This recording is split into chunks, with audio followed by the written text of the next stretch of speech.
Two players that the Yankees have let go could be intriguing for other teams rebuilding. I answer a couple of questions and wonder, are we really hiring the best people? This is Locked On MLB.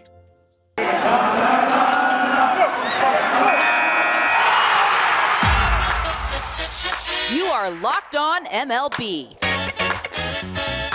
your daily MLB podcast.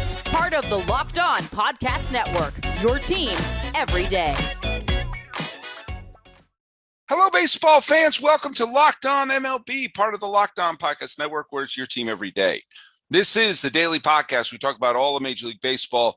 I'm your host, Paul Francis Sullivan. As you can tell from my lower third, you can please call me Sully, back on YouTube after fixing a couple of technical problems. Hey, thanks so much for making Locked On MLB your first listen, as we're available on all your free podcasting catchers.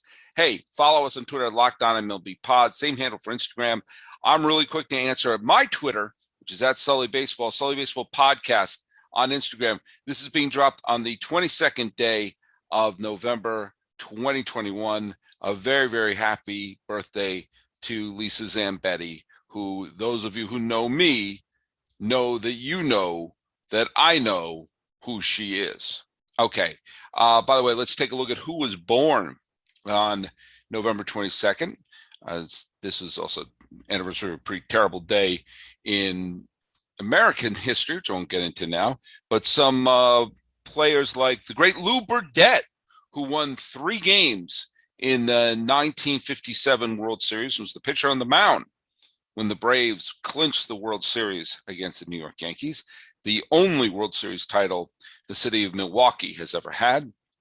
The Bull, Greg Luzinski, who was a huge home run hitter for the Philadelphia Phillies in the late 70s and early 80s, and then later helped the White Sox win the 1983 American League West title. Sorry, the Cubs were in the East, the White Sox were in the West. Not that that's confusing. Hey, World Series champion Drew Pomeranz, who was part of the 2018 Red Sox.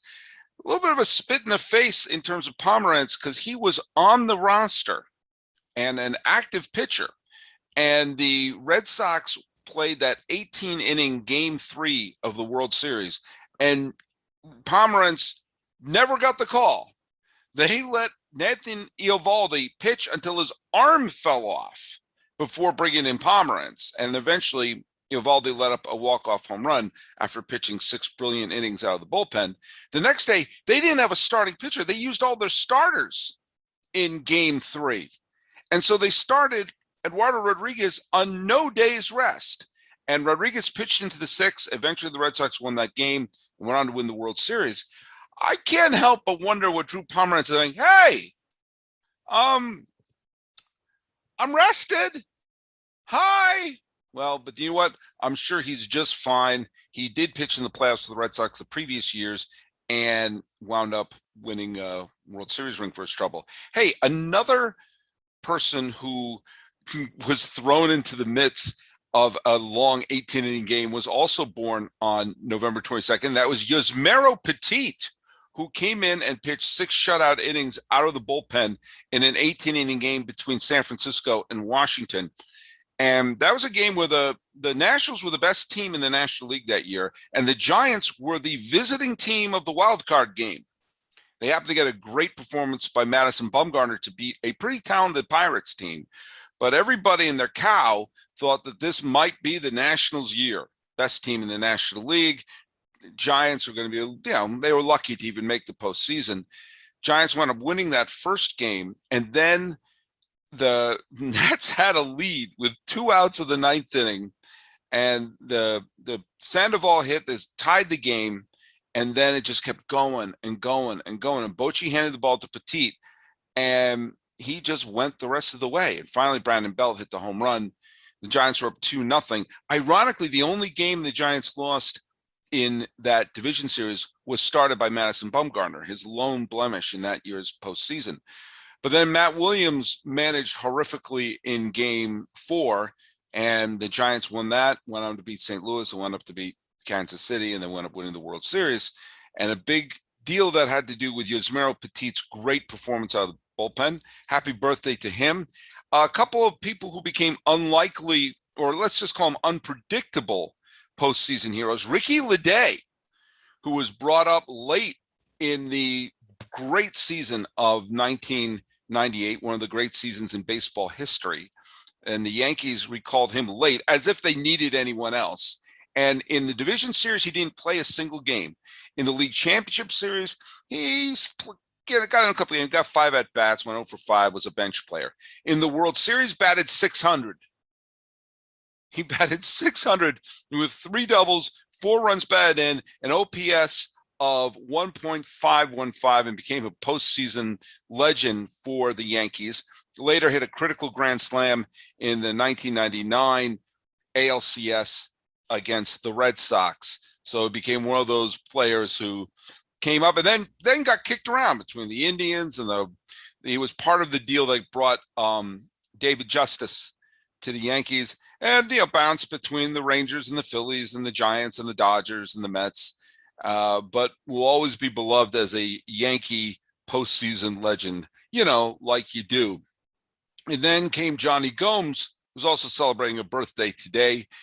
Johnny Gomes, who played a memorable season and a half with the Red Sox, where he got a critical home run in the World Series against the St. Louis Cardinals, wound up getting a World Series ring there, played in the postseason with Cincinnati, twice with Oakland, and was part of the Reds team that wound up winning the World Series. Wasn't on the active roster, but seemed to be the loudest one on the bench cheering.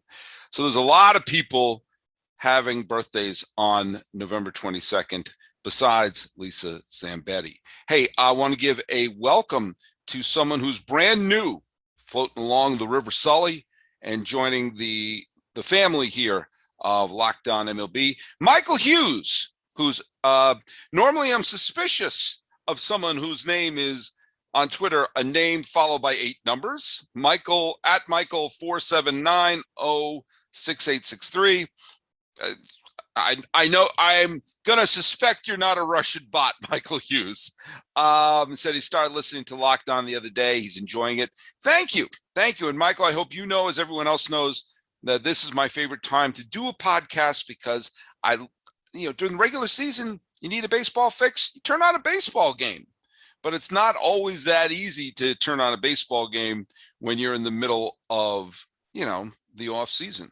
So we're here for you, and we're going to be talking baseball all off season long. And if there is a lockout, guess what? I'm doubling down. I'm going to be producing even more, so we have some positive baseball content to talk about, because when it comes down to labor stuff, I don't know. I have nothing to say. Hey, let's answer a couple of tweets. If you have any questions you want to do, send me tweets. Send me tweets. If you have any requests for an episode topic, send it to me at Sully Baseball on Twitter.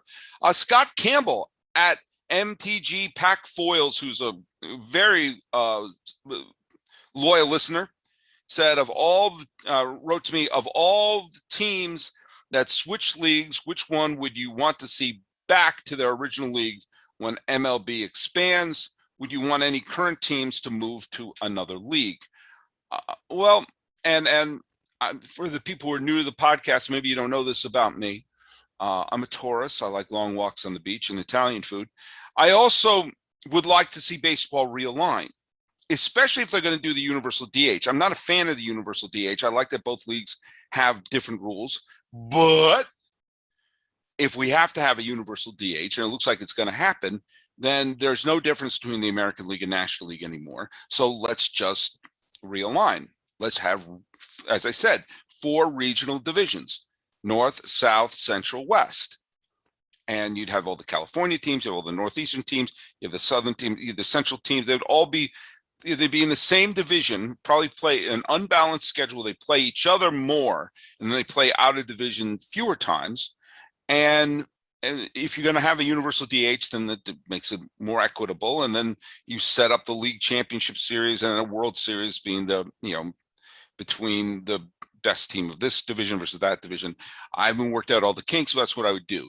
I have to say, I still find it strange that Houston's in the American League more than I find Milwaukee.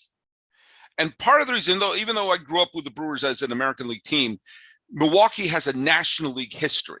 As I mentioned earlier, when I brought up Lou Burdett, the Braves won the World Series. Hank Aaron is a figure of Milwaukee, more than Atlanta, at least in my brain. And the lone World Series title that has been won in Milwaukee was a National League title. So it doesn't feel strange that Milwaukee is a National League team. They have a natural rival with the Cubs. The Astros are just such a quintessential National League team for me. Now, part of this is the era that I grew up in. I grew up in predominantly the 1980s, a little bit of the late 70s, but mainly the 1980s. And there was this sort of otherworldliness of the National League growing up in the suburbs of Boston. You only saw the National League at the All-Star Game, the World Series, and a few games of the week here or there. And when I visited my relatives who lived in Bridgeport, Connecticut, you got to see a couple of Mets games on Channel 9. But the National League was this sort of, it looked and felt different. There were more of the cookie cutter parks. There was more AstroTurf. There was more stolen bases. It was a faster game. The National League was a faster game. And the Astros seemed to epitomize that. There were more traditional looking uniforms in the American League with the Red Sox and the Tigers and the Yankees and the Indians and the Orioles. They looked more traditional, and a lot of the National League teams looked more funky and futuristic, and nothing was more funky and futuristic than the Astros with the orange stripes and playing in a dome. So if any team would have to change leagues, kind of put the Astros back in the National League where they belong. I was really, in a way, part of me would have loved to have seen the Astros play the Brewers in the World Series, just because how weird that is. Of which league is it? Which league are they in? What's going on here? I never liked it still looks weird that the Dodgers and the Astros play in the World Series. That just looks weird to me. The Astros playing the Nationals in the World Series didn't seem as weird to me because I associate Washington with the American League. Now, granted, for most of my life, there was no team in Washington. And so the only experience I have with a team in Washington is with the Nationals. But as someone who's a big fan of baseball history, Washington was an American League team. That's where the Senators played.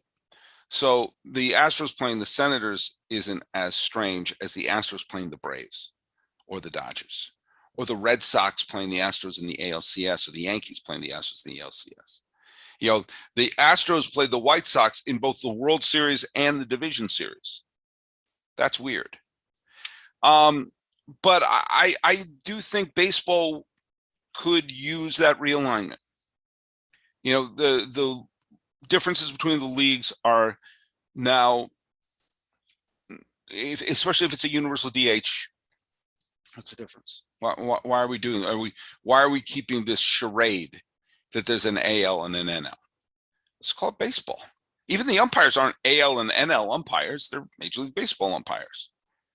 There used to be two leagues that were run really separately, with different league presidents and different league interests. That's why the National League has no DH, because the National League did not vote for one. But it's different now. The World Series was created as kind of an olive branch between these two competing leagues. And the teams were put into cities to compete. That's why you had so many cities with multiple teams. They put a team in to compete with the Braves or compete with the Cubs or compete with the Giants, or the Cardinals. There weren't a lot of, there was a lot of that kind of rivalry. Now that that's gone, I just don't see the point. I don't see the point. I mean, look at, and there's not the unique element of seeing the two leagues when they play each other at the All-Star Game of the World Series, because there's so much interleague play. So why fight that? Why fight that for tradition? Tradition's a great song and Fiddler on the Roof, but And there are wonderful traditions to hold on to in baseball, but I think that realignment, which by the way, Charlie Finley fought for back in the 1970s. He thought, why are the Giants and A's in different leagues? Why don't they play each other? This is a natural rivalry. And he was right. He was right. So look, that's my short answer. Maybe it's a long answer. I don't know. I thought I was going to get to a couple more questions, but maybe I'll get to a few after I get to the break here. But anyway, I just want to bring that up because that's just it's just a silly way to do it. And we consume sports differently than we did at the turn of the 19th to the 20th century. Hell, we consume differently than we did at the start of the 21st century. There's all sorts of things that we do in terms of consuming our sports that are just totally different. I mean, does this sound familiar? You've got one device that lets you catch the game live. You got another one that lets you stream your favorite shows. You're watching sports highlights on your phone. You got your neighbor's best friend's login for all the good stuff. I want to tell you something. There's a simple way to get all that entertainment you love without the hassle, and a great way to finally get your TV together. It's called DirecTV Stream. It brings live TV and on-demand favorites together like never before, so you can watch your favorite sports, movies, and shows all in one place. That means no more juggling remotes, no need to buy another device ever again. And the best part is there's no annual contract. So get rid of the clutter and the confusion and get your TV together with DirecTV Stream. You can learn more at directtv.com. That's directtv.com. Compatible device required. Content varies by package. Hey, everyone. I want to just point out, I need to make a correction.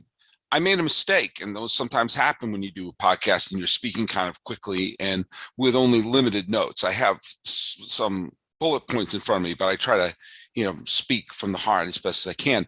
And I said in one of my rantings about Johnny Gomes that he won another World Series ring with the Reds, which he clearly didn't. He was not a member of the 1990 Reds. He played in the postseason with the Reds in 2010, but he was part of the Royals when they won the World Series in 2015, but didn't play, but he was like the big cheerleader on the team there. So forgive me, your pal Sally made a mistake.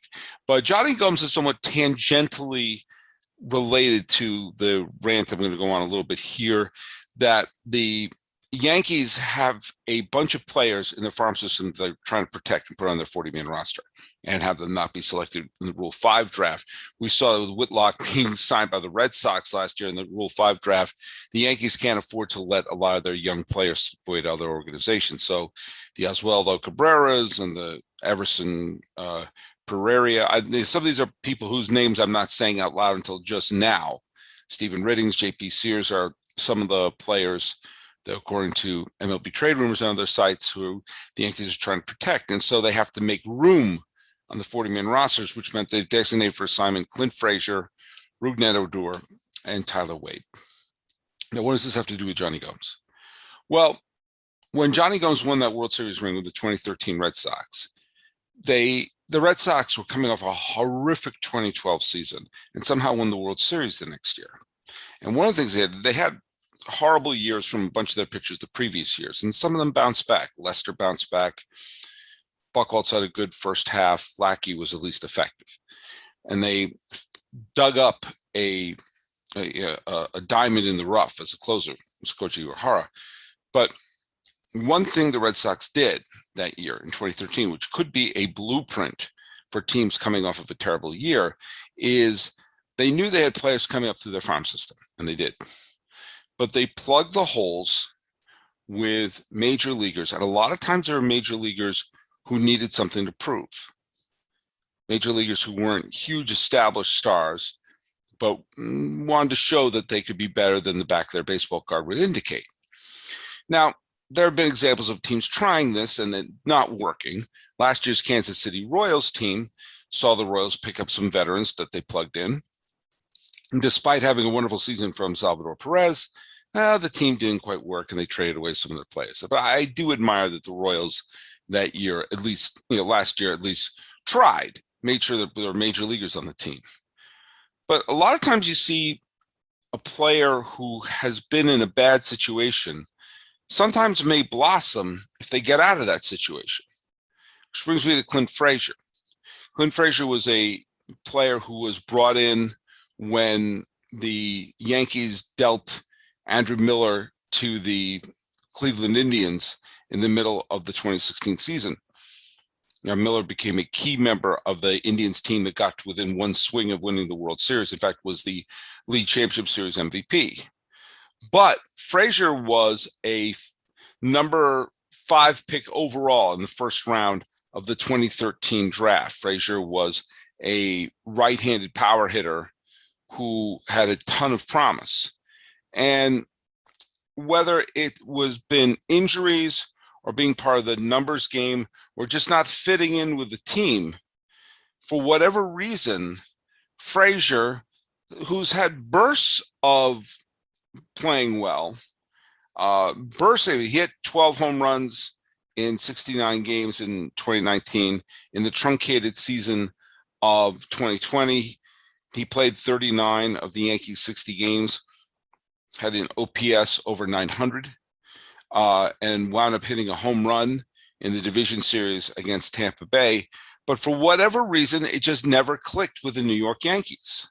And he's now designated for assignment and could be picked up by a team. He may be cut. They may try to outright him to the minor leagues.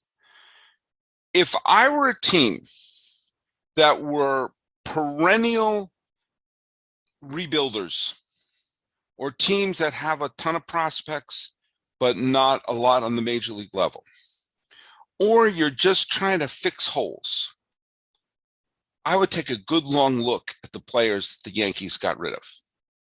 Frazier is a young, talented player, some injury issues, but also some numbers issues, who may blossom getting the hell out of New York. You know, he had the big head of hair and everything like that he had to cut to make sure he would fit with the conservative Yankees. Maybe he should go to a team like the Orioles, like the Marlins, like the Rangers, like the Rockies, a team where there's not a lot of pressure, not a lot of expectations.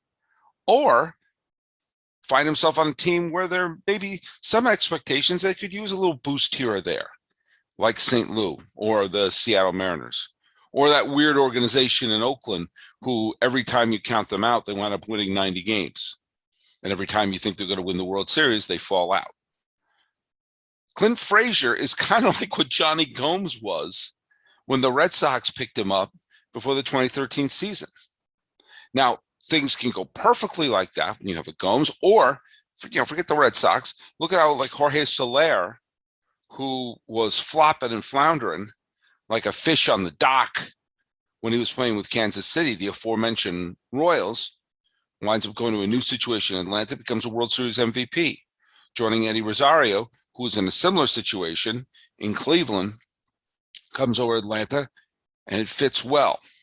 When you're an early pick, your top 5 pick, like Clint Frazier was, and someone who shows flashes of being a truly talented player, isn't this the type of guy, especially if you're those teams that I just mentioned, where there's not a lot of expectations, that you put someone like that in and things can click?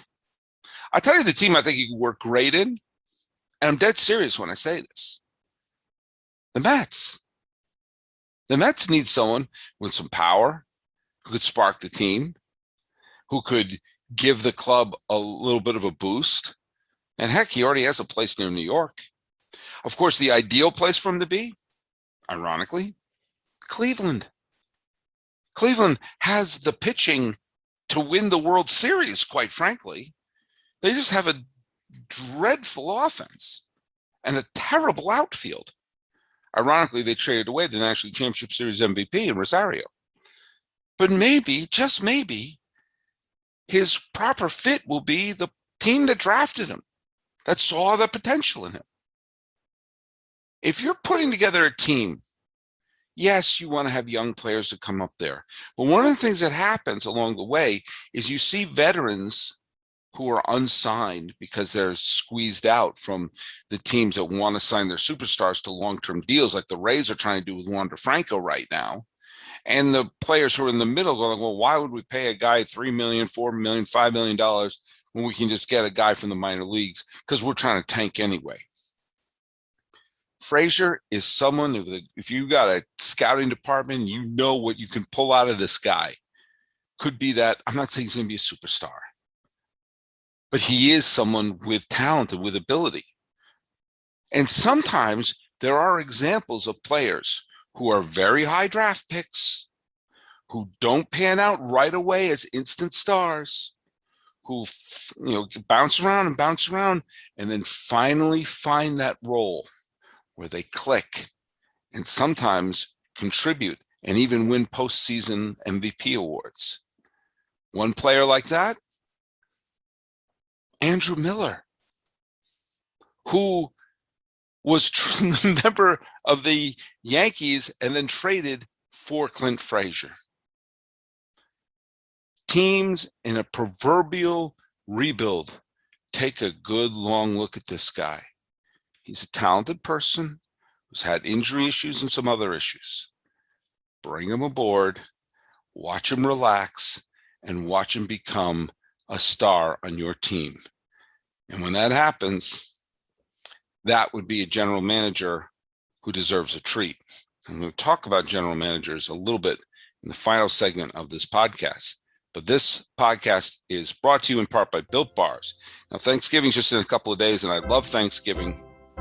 All the good food and treats, plenty of them. But if you want a yummy dessert that isn't so full of calories and sugar, it's the perfect time, and the first time on Thanksgiving at least, for Built Bars.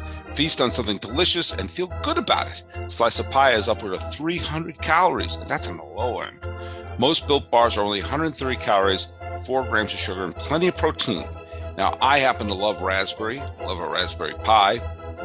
Never had raspberry pie for Thanksgiving, but I digress. I may grab myself a raspberry Built Bar, which is my personal favorite flavor.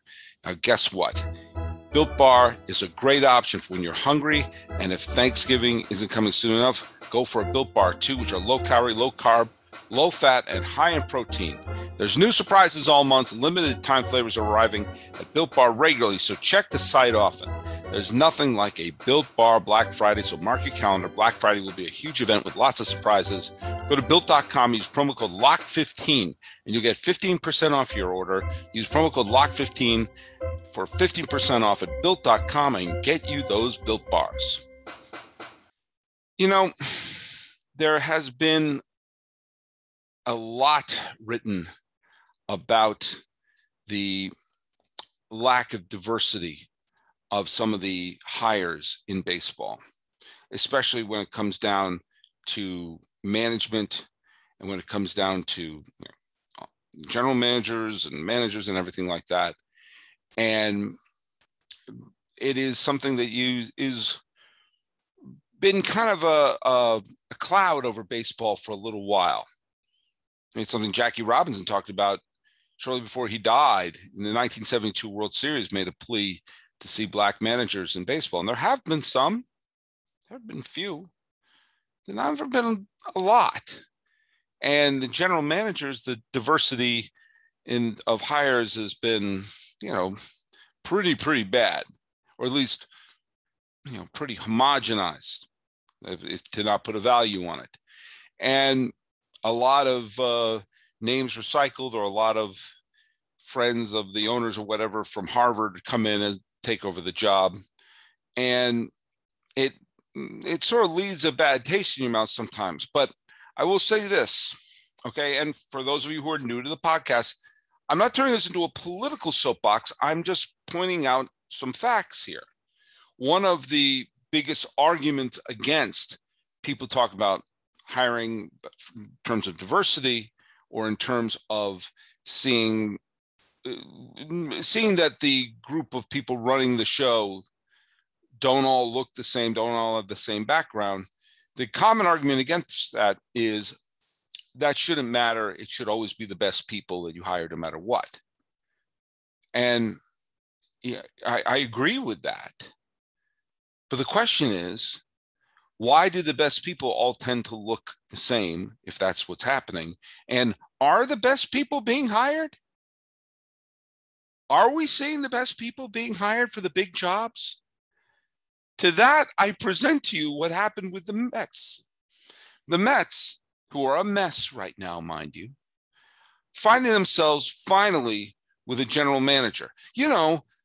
They hired a general manager in mid-November. There's a lockout that is all but certain to happen in about a week and a half. And oh yeah, Thanksgiving's coming up. And yes, I know some general managers work all through Thanksgiving. Hell, Theo Epstein had Thanksgiving dinner with Curt Schilling and pretended that those horrible mashed potatoes tasted good just to charm Curt Schilling to make sure he comes to Boston and not to the Yankees. Yeah, that sometimes happens, but you probably kind of should have had a GM lined up. And nobody seemed to want the job, which is weird. You know, there was all this talking about, well, was it because they're afraid of New York? No. They just did, the organization's a mess. And so who was hired? Who was the best person hired? Okay. It was San Diego native Billy Eppler. Now, Billy Eppler is someone with a former player, at least in college. He had a background working as a scout with the Rockies. He was in the Tampa office of the Yankees, and then was was let go in the turmoil when Brian Cashman basically took over the team.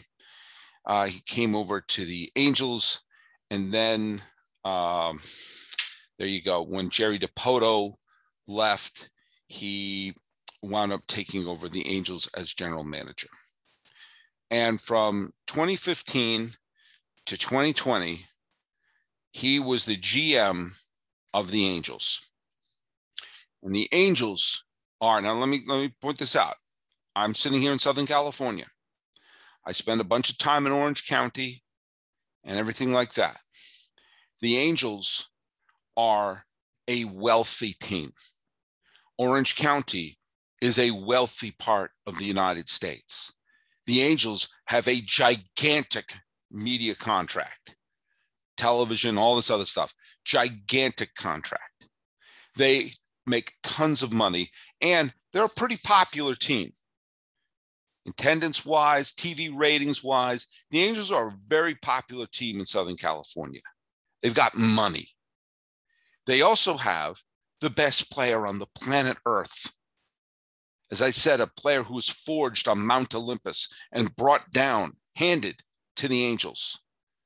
And this player who could very well say, I'm out of here, I'm heading to Philly or heading to wherever, has signs that I'm staying with the Angels. I want to win as an Angel. Billy Eppler inherited this team. And for a period of time, his main competition was a Rangers team that's in flux, a rebuilding Astros team, and an A's team whose budget is smaller than Locked On MLBs, and the Seattle Mariners, who can't make the playoffs. And in his stretch, 2015 to 2020, he made the postseason exactly 0 times. All he had to do a couple of those years was put a mediocre team around the Angels. There were some mediocre teams making the wild card during that stretch. The A's stripped down their team and built it back up. They stripped down the team after the 2014 season, Epler's first year there, and by 2018, they were back in the playoffs again. They were able to rebuild. The Rangers stripped mine their team. When he took over the team, the Astros were just finally starting to get good, but they weren't a juggernaut yet. This guy had, as I said, all he had to do to get the Angels in the postseason in 2020 was be mediocre. 500 would have done the trick. You know, there's some years where the Twins or the Rays were not that great, and we're making the postseason. This guy, given piles of money and a superstar at the heart of the team, could not assemble a mediocre team. And he's been given the car keys to a team in New York, a high-profile team, a team that for baseball works best when New York is playing. This is just Northeastern bias. There's a lot of attention given in New York. There's a lot of transplanted New York fans, and people like to root against New York in baseball. You need to have those built-in teams to root against. And the Mets are bringing this guy aboard. And I'm asking you, is this the best person? Is this the best talent? We're talking about, well, what should matter is getting the best people involved. Well, then why is this guy hired? Seriously, why is this guy getting the car keys and not say, oh, I don't know, Dana Brown? Why not Dana Brown? Do you know who Dana Brown is? The vice president of scouting for the Braves? You know, the scouts for the Braves who just put together a World Series champion team? A scout for the Braves, which turned the trade deadline into a cornucopia of October heroes, including both league championship series and World Series MVPs, and another postseason hero in Jock Peterson, rebuilding on the fly. A lot of that's done through their scouting. The guy in charge of that scouting department, not a lily white guy, Dana Brown. Why isn't he getting the car keys to a team? Why isn't he getting a chance? And what did Billy Epler do to get a second chance? Hey, this guy couldn't win with piles of money and the biggest superstar in the league. The league should be furious of what Epler did as the general manager. And you know what? How much of it is Artie Moreno's fault? I don't 100% know, but the one putting together the team couldn't put together a team that put the person who should be the marquee member, the marquee face of baseball, played golf every single October that this guy was in charge of the Angels. The prime of the best player of this generation did not play a single postseason game, played as many postseason games as I did while this guy was in general manager. Over 5 seasons, that's more than a presidential term. And he gets a shot again? Are these the best people? Are the best people being hired?